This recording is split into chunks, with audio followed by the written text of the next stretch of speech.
Nous vous savons nombreux à suivre le journal de la ville, mesdames et messieurs. Voici le sommaire. Après son voyage à l'Équateur, ville de Mbandaka, où le chef de l'État, Félix-Antoine Tshisekedi, s'est imprégné des différentes préoccupations des Équatoriens, c'est la ville de Mbuji-Mayi, chef-lieu de la province du Kasaï oriental, qui l'a une fois de plus choisi pour boucler l'année 2022. Validation ce jeudi 22 décembre 2022 du guide des pratiques de la résolution 1325. Cet outil validé va permettre que toutes les innovations apportées au guide pratique résolution 1325 puissent être intégrées dans les programmes des 145 territoires initiés par le président de la République. Un travail abattu par les experts des organisations de la société civile, du ministère de l'Intérieur et du CAFCO. C'est tout pour le sommaire. Mesdames et messieurs, encore une fois, bienvenue dans ce journal.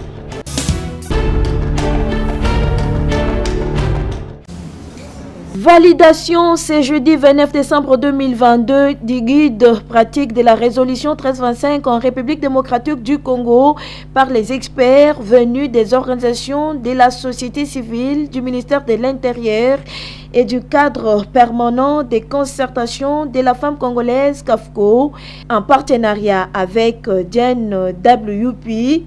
Une validation obtenue après révision de point par point de l'ancien guide. Cadre choisi, la salle Kundelungu de l'immeuble territorial. Cette validation faite à ce jour va permettre à ce que toutes les innovations apportées au guide pratique de la résolution 1325 puissent être intégrées dans le programme des 145 territoires initié par le président de la République, Félix-Antoine Tshisekedi Tshilombo. Les résolutions connexes qui sont venues après la résolution 1325.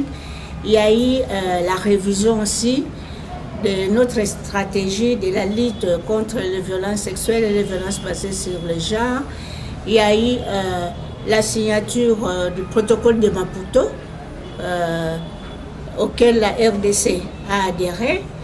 Il y a eu dernièrement, en 2021, la déclaration de Kinshasa concernant la masculinité positive portée par le chef d'État de l'Union africaine.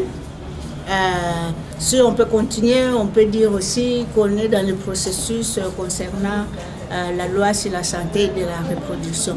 Après cette validation, la nouvelle étape sera de pouvoir former les formateurs qui vont descendre sur le terrain pour permettre aux acteurs locaux de pouvoir inclure ces guides pratiques dans le plan de développement locaux, dans les 145 territoires. Pour rappel, la résolution 1325 demande à tous les États membres de pouvoir inclure les femmes sur les tables de négociation et en République démocratique du Congo, cette résolution a aujourd'hui 22 ans.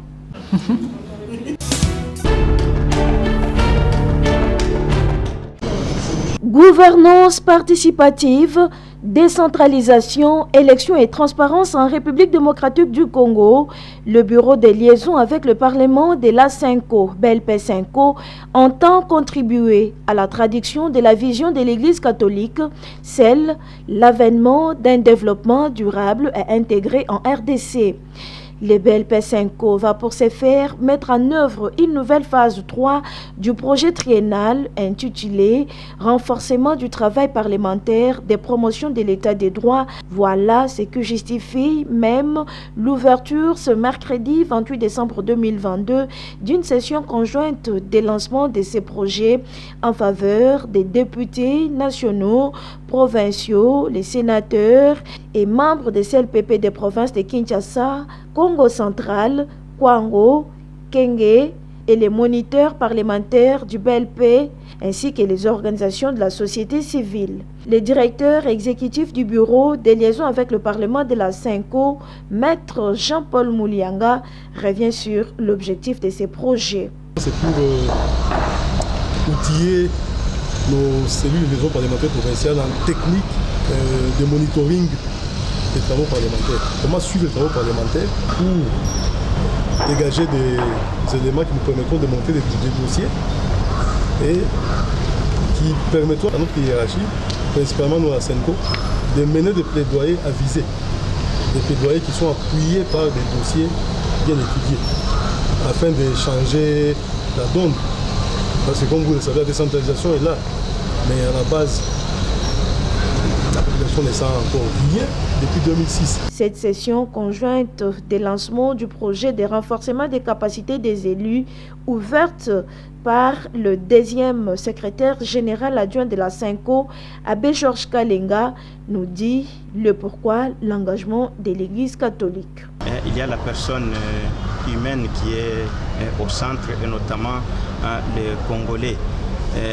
La politique, l'administration, l'organisation du pays, ça doit toujours être orienté vers le service de la personne humaine, et notamment pour son développement intégral, qui veut dire sur tous les plans.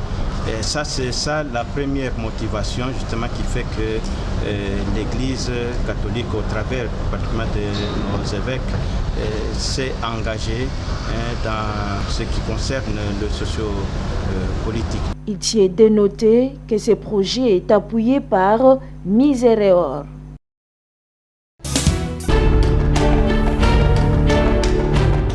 Na makambo nyonso tokosala ezala pour l'intérêt général.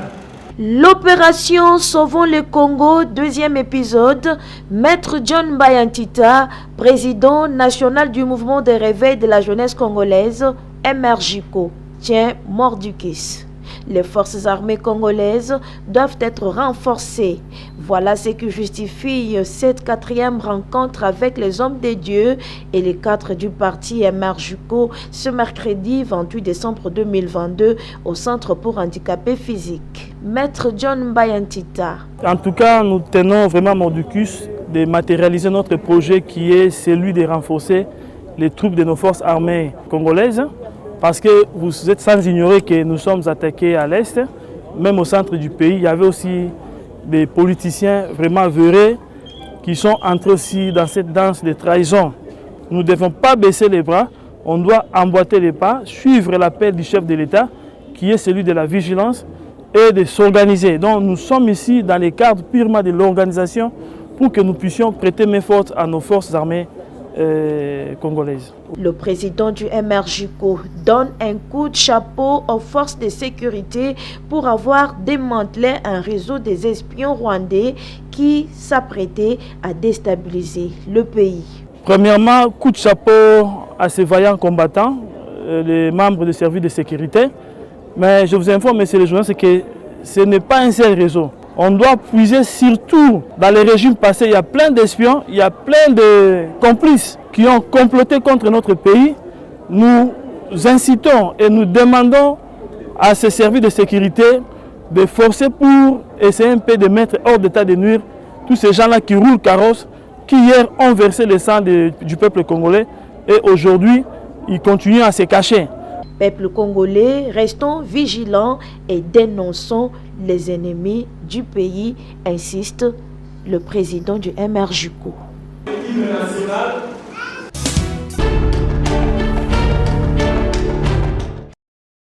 Les professionnels de la plume ont été formés sur les médias en ligne dans un atelier organisé par le syndicat national de professionnels de la presse, SNPP, axé sur l'organisation dans les médias numériques, la réforme syndicale et les recrutements des jeunes à Africana Palace dans la commune de Lingwala. Pendant des jours, la formatrice Madame Cécile Tuyombo ainsi que la représentante de la FIGE ont ensemble avec les journalistes discuté sur plusieurs thèmes, entre autres la liberté d'expression et les journalistes travaillant en ligne, les abus sexuels en ligne et les trollings qui constituent une grave menace pour les femmes journalistes. Par jeu de questions et réponses, Cécile Tuyombo a fait savoir que les journalistes doivent rester dans les principes et règlements de la presse, doivent savoir dénoncer lorsqu'il y a abus et défendre ses droits au sein du SNPP. Le travail va se faire. Je ne garderai plus silence parce que en tant que vice-présidente, Je ne suis pas là seulement à relever les syndicats d'autres pays, mais j'ai aussi un œil sur le SNPP et je vous promets de pouvoir travailler. Après le groupe de travail formé, les participants ont réagi.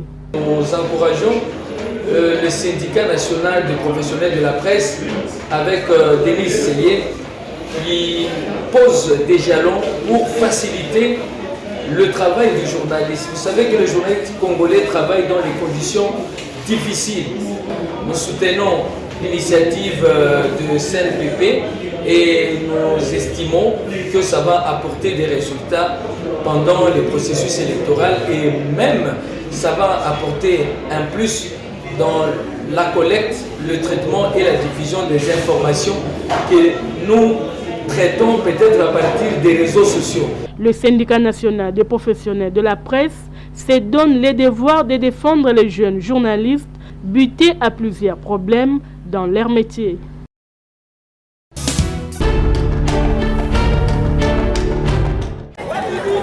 L'opération d'identification et d'enrôlement des électeurs lancée par la Commission électorale nationale indépendante CENI, Véronique Anungu Kinkombe, cadre du parti politique Congo Debout pour le développement, parti cher à Maître Pierre Tembele, autorité morale, s'est enrôlée ce jeudi 29 décembre 2022 à Kassavubu, Funa, précisément au complexe scolaire Lodia.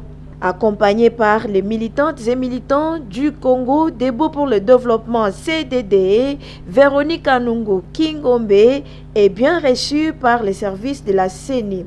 Après avoir rempli toutes les conditions exigées et passé par la capture, Véronique a obtenu sa carte d'électeur. Elle appelle la population à s'enrôler massivement. nazoyebisa peuple congolais nyonso mutu nyonso oyo aza nanu sarole te ifo aya paske mokonzi ya mboka asali tu atiaki bamoye nyonso tu mpona to élection ezala yango biso parti ya CDD Congo Debout pour le développement toye nayaki kozwa carte po na vote mutu akosa binu te mutu moko akosa binu te élection ezali naza encouragé bato nyonso baya boya kosarole bozwa carte po to vote biso nyonso toza na nsima ya mokonzi ya mboka na nyonso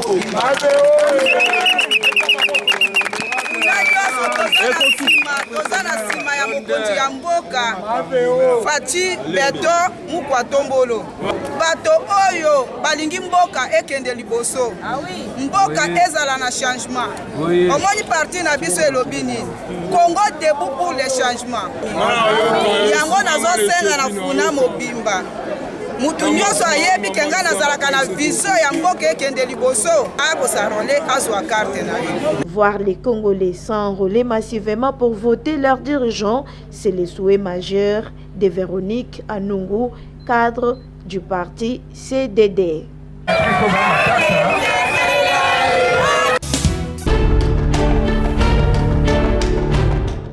J'avais faim et vous m'avez nourri. Cette phrase de la Bible a été mise en pratique par Adine Dor Omokoko, activiste de défense des droits des femmes et actuellement membre de la plénière de la Commission électorale nationale indépendante.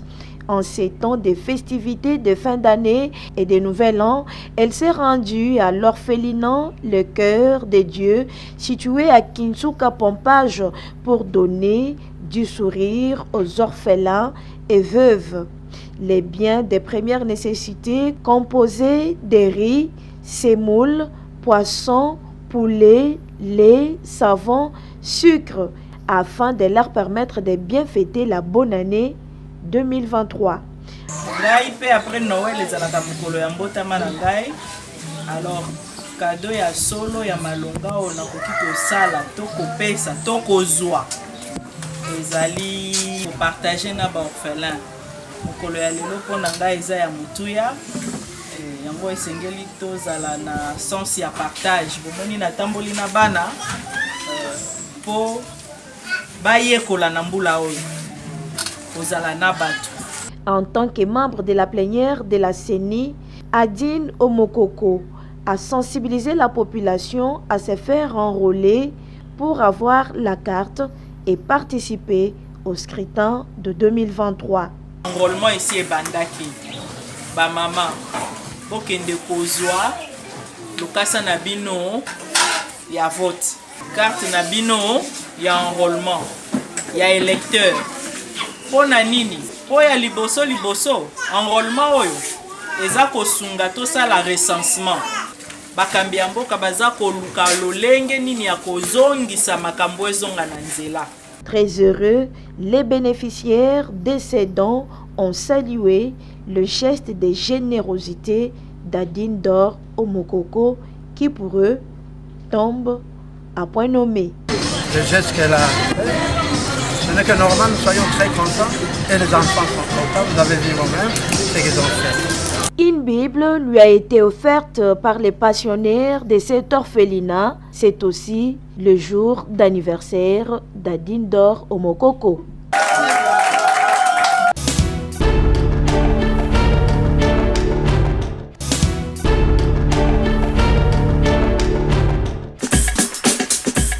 Nous sommes arrivés à la fin de cette édition du Journal de la Ville, mesdames et messieurs. Merci de l'avoir suivi et le prochain rendez-vous est fixé pour ce vendredi. Et d'ici là, portez-vous bien.